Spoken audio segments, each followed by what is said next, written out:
Ya, perhatikan baik-baik kebenaran firman Allah. Markus pasal 7 ayat 24 berakhir pada ayat 30. Lalu Bapak dan Ibu sudah menjumpai pasal dan ayat yang saya maksud. Dengan hormat, tidak keberatan Bapak Ibu saya undang kembali untuk bangkit berdiri, untuk kita memberikan penghormatan kepada firman Allah dan memberikan prioritas yang tertinggi, karena firman Tuhan adalah segalanya bagi hidup saudara dan saya. Pegang Alkitab di tangan kanan kita dan katakan bersama saya percaya Injil adalah kekuatan Allah yang sanggup menyelamatkan jiwa saya, sanggup menyelamatkan keluarga saya, sanggup menyembuhkan penyakit saya, sanggup menolong hidup saya sekalipun dalam masa yang sukar. Yang setuju katakan amin. Perhatikan baik-baik Injil Markus pasal 7 ayat 24 berakhir pada ayat 30. Demikian firman Allah. Saya baca ayat pertama, Bapak Ibu baca ayat kedua, dan ayat terakhir ayat 30 kita baca bersama. Firman Allah berkata demikian. Tema yang diberikan lembaga Alkitab Indonesia adalah perempuan Sirofenisia yang percaya. Lalu Yesus berangkat dari situ dan pergi ke daerah Tirus. Ia masuk ke sebuah rumah dan tidak mau bahwa ada orang yang mengetahuinya, tetapi kedatangannya tidak dapat dirahasiakan. 3. Masuk ibu melihat perempuan kerasukan roh jahat, segera mengatakan dia, lalu datang dan tersungkur depan kakinya. Perempuan itu seorang Yunani bangsa Sirofenisia yang memohon pada Yesus untuk mengusir setan itu dari anaknya. 3. Lalu berkata kepadanya, biarlah anak-anak itu dengan dahulu suatu yang patut mengambil roti yang disediakan bagi anak-anak dan melemparkannya kepada anjing. Tetapi perempuan itu menjawab, benar Tuhan, tetapi anjing yang dibawa meja juga makan rema-rema yang dijatuhkan anak-anak. 3. Maka kata Yesus kepada perempuan itu, karena kata-katamu itu, pergilah sekarang, sebab setan itu sudah keluar dari anakmu. 3 sama-sama. Perempuan itu pulang ke rumahnya, lalu didapatinya anak itu berbaring di tempat itu, setan itu sudah keluar. Amin. Silakan duduk. Kata Yesus, yang bahagia adalah saudara dan saya yang mendengar firman Allah, yang merenungkan, yang melakukan firman Tuhan.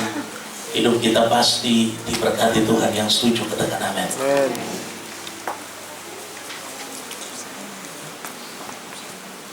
Coba tengok kiri kanan Bapak Ibu dan katakan, kita harus bersyukur. Rupanya saudara yang bisa bersyukur. Kadang-kadang orang tidak bisa bersyukur. Bersyukur itu nanti bisa jadi barang yang langka. Karena ada banyak orang yang diizinkan Tuhan menghadapi problem, persoalan-persoalan hidup.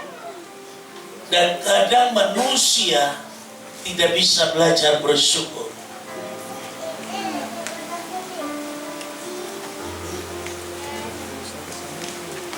Wanita Yunani dari bangsa Sirofenisia, Alkitab berkata bahwa dia bukan orang pilihan Allah. Makanya Yesus sentil di sana. Tidak patut roti yang disediakan bagi anak-anak dan diberikan kepada anjing. Kalau Bapak Ibu datang sama hamba Tuhan, berdoa, lalu dia menyampaikan sebuah pernyataan dan itu menyinggung, saya pikir Bapak Ibu akan segera meninggalkan hamba Tuhan itu. Tetapi yang luar biasa, wanita ini ketika disinggung oleh Tuhan, ketika dia mendengar pernyataan yang sangat menyakiti hatinya, pernyataan yang menyinggung harga dirinya, Tetapi saya tidak menemukan dalam pasal dan ayat pembacaan kita bahwa wanita ini dia tarik diri dari tengah-tengah kerumunan itu dan dia langsung meninggalkan Yesus. Tetapi dia memberikan sebuah pernyataan yang menyejukkan. Tengok kiri kanan Bapak Ibu, tepuk bahu, tepuk tangan dan katakan begini, pernyataan kita harus menyejukkan. Amin. Kalau istri lagi marah, kata-katanya harus kata-kata yang terang, kata-kata orang yang hidup dalam kebenaran, sehingga kata-kata yang keluar itu menyejukkan. Amin. Ada banyak orang ketika menghadapi masalah problem hidup, pernyataan yang dikeluarkan itu menyakitkan. Saya harap kalau kita mau lihat mujizat dalam hidup kita, pernyataan kita, perkataan kita harus bisa menyejukkan pendengaran orang lain. Amin. Amin. Wanita ini dia datang dan tersungkur di bawah kaki Yesus. Dia datang kepada Yesus dan meminta belas kasihan Tuhan untuk bisa menyelesaikan masalahnya. Masalah yang rumit, bukan masalah sakit penyakit, sebab anaknya sedang dirasuk oleh setan. Ada banyak orang berpikir kalau dirasuk setan, pegang Alkitab, lempar dengan Alkitab, setan lari. Atau pegang salib yang besar, rosario, kalau goyang sama dia, bermain sama dia, lalu setan lari. Atau pakai jubah supaya setan lari. Sekali lagi, simbol-simbol keagamaan tidak bisa membuat setan lari, karena setan dia tahu siapa yang sedang berhadapan dengan dia. Jadi kalau kita orang yang di dalam Tuhan, orang yang ada kuasa Tuhan, firman Allah berkata, ketika anak-anak Skewa mulai mengusir dan menengking iblis, setan berkata, Paulus aku kenal, Yesus aku kenal, siapa kamu? Jadi kita ini ada meterai. Kalau kita sudah dibaptis selam, sudah sebagai anak kerajaan Allah, kita diberi kuasa. Dan jangankan kita bincang, kehadiran kita saja setan gemetar. Amin. Kalau kita hidup dalam kebenaran, tengok kiri kanan Bapak Ibu, tepuk tangan, tepuk bahu dan katakan begini, kalau kita hidup dalam kebenaran, setan melihat kita, dia gemetar. Amin. Tapi jangan setan lihat kita, dia tertawa sama kita. Kamu menantang saya. Waduh. Jangan nanti kita dipermalukan oleh setan. Tapi biarlah setan dipermalukan, karena setan tahu status saudara dan saya. Amin. Amin. Wanita ini dia datang menjumpai Yesus, bukan persoalan sakit penyakit, tapi anaknya kerasukan setan. Ada yang pernah kerasukan setan di sini? Tidak ada ya? Yang pernah tak kenal? Ada tidak? Tidak ada. Puji Tuhan. Semuanya mengalami mujizat Tuhan. Ada banyak orang yang kena masalah kesurupan. Roh lain masuk sama orang itu. Dan itu bisa diselesaikan dengan hal-hal yang bertalian dengan spiritual. Tapi kalau kita anak Tuhan, kita tidak perlu takut menghadapi situasi seperti itu. Karena kuasa ada bagi hidup saudara dan saya. Dan ketika kita hadir, daerah di sekitar itu mengalami jamahan Tuhan. Puji Tuhan, hari ini seharusnya saya khotbah di Rob Paso. Saya sudah koordinasikan untuk saya batal. Pendeta yang harus khotbah di tempat kita, saya bilang Pak Kucen saja, Anda khotbah di ganti saya di Rob.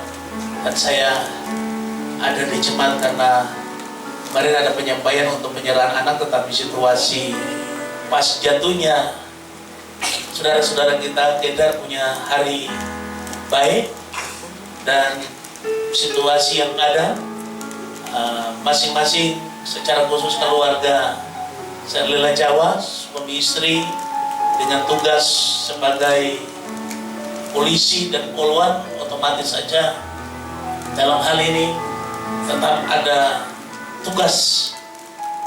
Jadi batalkan nanti tanggal 2 baru ada penyerahan anak. Tetapi no problem, saya senang untuk Bapak dalam jemaat. Puji Tuhan, sekali saja bisa di tempat lain. Ya, puji Tuhan, kebenaran firman Tuhan pagi hari ini yang sudah kita baca, kita dengar, ada dua hal sederhana yang saya jumpai.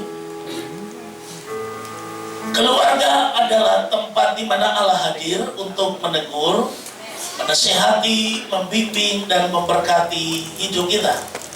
Ada dua cara yang dapat membuat Tuhan hadir dalam keluarga kita. Yang pertama, memohon belas kasihan Tuhan. Katakan kiri kanan Bapak Ibu, memohon belas kasihan Tuhan. Mohon belas kasihan Tuhan. Bapak Ibu yang diberkati Tuhan, wanita ini dia ketika punya masalah, dia tidak lari cari kekuatan yang lain. Dia tidak cari manusia untuk mendapatkan pertolongan. Alkitab berkata bahwa dia justru mendengar tentang keberadaan Yesus. Justru Yesus waktu ada di tempat tersebut, itu daerah Tirus, kedatangannya dia ingin supaya dirahasiakan. Tetapi yang terjadi justru banyak orang mengetahui kedatangannya, dan itu tidak bisa dielakkan, tidak bisa dirahasiakan. Dan ketika Yesus ada di sana, wanita ini dia mendengar kabar tentang Yesus membuat mujizat, Yesus yang membangkitkan orang mati, Yesus yang menyembuhkan orang yang lumpuh, orang buta melihat, orang tuli mendengar. Dan wanita ini dia berkesimpulan bahwa ketika dia datang menjumpai Yesus, pasti masalahnya dapat diselesaikan. Dan firman Allah berkata, wanita ini dia datang bukan hanya sekedar menjumpai Yesus. Ayat 25 firman Allah berkata dari pasal pembacaan kita, malah seorang ibu yang anaknya anak perempuannya kerasukan roh jahat segera mendengar tentang dia, lalu datang dan tersungkur di depan kakinya. Tersungkur di depan kaki Yesus. Untuk apa? Untuk memohon belas kasihan Tuhan, untuk meminta campur tangan Tuhan, untuk meminta kemurahan Allah, untuk meminta supaya Tuhan bisa menolong keadaannya. Jadi kalau mau lihat mujizat, terus minta belas kasihan Tuhan. Kita akan lihat ciri-ciri orang yang memohon belas kasihan Tuhan. Orang yang memohon belas kasihan Tuhan, pasti dia senang berseru sama Tuhan. Dia suka meminta, memintanya beda, meminta dengan sangat, bukan memaksa, tetapi minta kemurahan. Amin. Amin. Amin. Wanita ini dia datang sama Tuhan, memohon belas kasihan Tuhan dengan seruannya, tetapi lewat sebuah sikap yang benar di mata Tuhan. Alkitab berkata dia datang sama Tuhan lalu tersungkur di depan kaki Yesus. Saya pikir kalau anak Bapak Ibu, kalau dia punya masalah lalu dia tersungkur di depan kaki Bapak Ibu, pasti akan ada belas kasihan. Amin. Amin. Nah, belas kasihan inilah yang didapatkan wanita ini dari Yesus. Yesus simpatik sama wanita ini. Wanita ini dia mendapatkan simpati dari Yesus. Belas kasihan Tuhan. Karena dia memohon, makanya dia mengalami belas kasihan Tuhan. Berseru kepada Tuhan, ini tanda-tanda meminta dengan sangat giat mencari Tuhan. Saya katakan mencari Tuhan itu jangan nanti saudara ada dalam masalah baru mau cari Tuhan. Tapi cari Tuhan sebelum ada masalah. Cinta Tuhan sebelum ada masalah. Tekun sama Tuhan sebelum ada masalah. Doa dan terus berdoa sebelum ada masalah. Puasa dan terus puasa sebelum ada masalah. Sebab ketika saudara ada dalam masalah, Tuhan bekerja dengan mengingat apa yang sudah saudara dan saya tabur di hadapannya. Bukan karena terpaksa, bukan karena ada pingin ini dan itu sama Tuhan, tetapi harus giat mencari Tuhan dengan motivasi menyenangkan hati Tuhan. Amin. Orang yang memohon belas kasihan Tuhan berarti dia berserah kepada Allah dengan percaya. Percaya ini sangat penting. Iman itu sangat penting. Sebab dengan iman, saudara dan saya bisa memindahkan gunung-gunung masalah. Segala keadaan yang sukar, yang sulit sekalipun, Alkitab berkata tidak ada yang mustahil bagi orang percaya. Haleluya. Orang yang mohon belas kasihan Tuhan, tanda-tandanya dia datang sama Tuhan dengan penuh kesungguhan, berserah kepada Allah dengan iman. Dia menunggu waktu Tuhan, dia kuat dan tetap menanti. Wanita ini ketika Yesus berkata tidak patut roti yang sudah disediakan kepada anak-anak lalu diberikan kepada anjing, wanita ini dia tidak tersinggung dan dia tidak membalas pernyataan Yesus dengan pernyataan yang menyakitkan, tetapi dia membalas dengan kata-kata yang menyejukkan, kata-kata yang membangun, kata-kata yang membuat ada rasa iba, ada rasa belas kasihan, karena dia